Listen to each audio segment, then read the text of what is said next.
Good morning, YouTube. It's your boy Brian Felix here, bringing you guys a banger video, man. Like, comment, share, subscribe. So today we have a GLS450 in here for our maintenance detail. Here's a look on the exterior. It's gonna be, showing you guys some quick stuff here.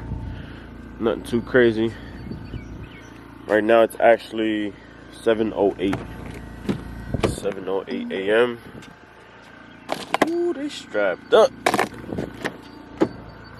This is all coming out of the bends, carpet protected and clean. Always get those floor mats, you guys. Look at this. Look at the difference. Wow. Doing its job on there. Looks like they were having a little cuddle session back here. Let me see. These need to be cleaned out. I'm gonna have to charge a little bit more because this is a little above maintenance at this point, as far as I'm seeing. So yeah, I'm gonna go ahead and start with the interior. Actually, I'm gonna go ahead and I'm letting my generator warm up right now.